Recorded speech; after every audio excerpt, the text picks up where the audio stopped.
Keep going, run for your rebounds, hustle for it. Barnaby, if she's not looking at you, don't take that pass. Yeah? I love coaching because I love seeing kids and athletes develop and get better at what they do. Keep it going, girls. Hands ready, in stance. Knowing that I can be part of that journey for them, knowing that they're going to be a better player, makes me want to be here more and continually be involved and want to coach and make myself better to help make them better. Good job. Getting higher into the shot, pushing yourself as forward. I like it. Yeah? So I'm naturally a very self-critical person with some of the things that I do. But what I find is the more I can look at past experiences and say maybe what worked, what didn't, what could I improve on, and looking back at that has helped me become a better coach and develop those relationships with my players or develop the knowledge that will give me the confidence to keep going forward. The importance of reflection is that it's the primary stage of your learning. This notion that you don't actually learn from the experience, you learn from reflecting on the experience. Reflection's happening all the time for me, be it before about what I'm doing and if it's worked in previous sessions, during the session if I've said the right cues or if my behaviour is replicating what I want the girls to be like, and then after the session going over those things again to progress for the next session. So today I'm really focusing on talking speed. Is something that I've always done very quickly because I just want to get to the point, get through it, get to the next thing, but sometimes it doesn't stick with the girls when I do that. And I've had that feedback from players, I've had that feedback from coaches, and just internally kind of looking at what I do and realising that I do need to slow down a little bit and just make it that bit simpler. You are going to make a V cut, so you are starting by running, you are going to get your foot on the orange line.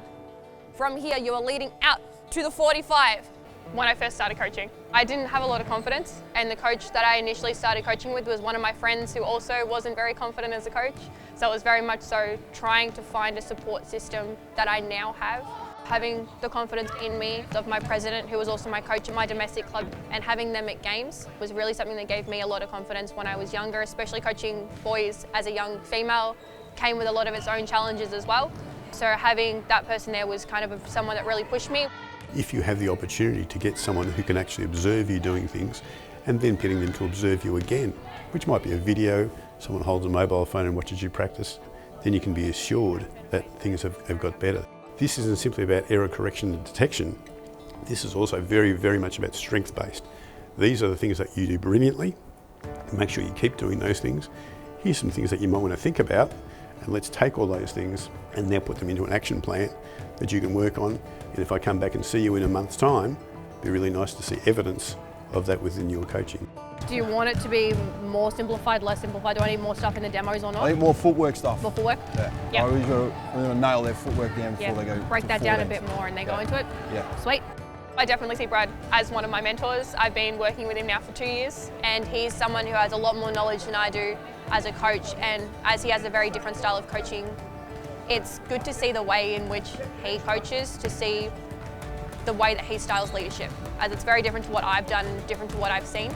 Girls, when we're making our cut, it's called a V cut for a reason, because it's a V, okay? It's not a C cut where we run around like this, okay? It's a V cut. Getting that terminology, the way he words things, and maybe stops and starts drills and his behaviours around that has been really good to help me develop as a coach, as it's something that I haven't seen often. I think it's really important for coaches to have their own coach. And I certainly know that I have my own coach, but it's a great process to then move myself forward.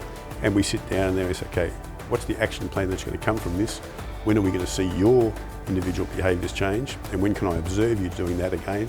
So again, we're closing this loop to ensure that behavioural change in me has occurred, rather than simply me saying, oh yeah, I recognise that, but I won't do anything about it. I think Lauren's at the stage now she's ready to go as a head coach. Lauren does fundamental stuff really well with the kids, and she relates to them really well one-on-one. I'd like her to take like 20 minutes or half an hour of a session for her own benefit, and then I just interact with the girls as we go on, and it sort of works well for us. Hold your pose on your shot. Good, Holly. Chase your rebound, that's better. Great wrist snap, Holly. Hey, beautiful work, good job. The wrist snap looked great. I will sit at the end of a session and I may have a chat with some of the girls if they've had maybe a flat session or a really good session, asking what they've done, and ask for different behaviours maybe that I've done that has helped them or that they enjoy, and usually it's something that I'll do at the start of the season so I can continue it through the season. If they're coming up and asking me questions, I think is one of the biggest things as well, to know that they're comfortable around me. One of the things that I would recommend for coaches to do is to consider journaling their experiences. So to have a process that you go through, rather than just thinking back, which is reflection, but I can think back and not necessarily get better from that process. So a simple scaffold would be to ask, what did I do well today? What did I do not so well today?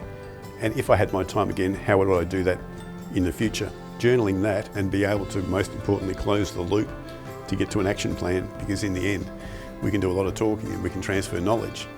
But in the end, unless we actually get to an action plan and then get to adapt that into our practice, we don't get behavioural change. Something I was looking at was being a little bit more concise and a bit more simple with the way that I was describing things to the girls. And from that, in one drill, I was a bit too simple with the way that I did it, and we had to put in a couple of things a few times. So I'm making sure I hit that now in Tuesday's training session in the initial demonstration instead of afterwards. One example was when I was coaching one of the girls through the footwork of a square up, and seeing her do that a couple of times, I gave her one piece of feedback and that didn't work. So I went back, took her to the side, went through the footwork again, spoke through what way the footwork was. Then from there she was able to do that on the next one, and she finished it with the layup and the right footwork, and having that smile on her face afterwards and giving her a high five was definitely a show that the difference in terminology worked. Yeah, there it is, that's the one, good job. I just love working with the kids. In all honesty, seeing them develop and get better and enjoy the sport that I've enjoyed playing and coaching for so long, for me this is something that I love doing. So wanting to continually get better is helping drive that enjoyment as well.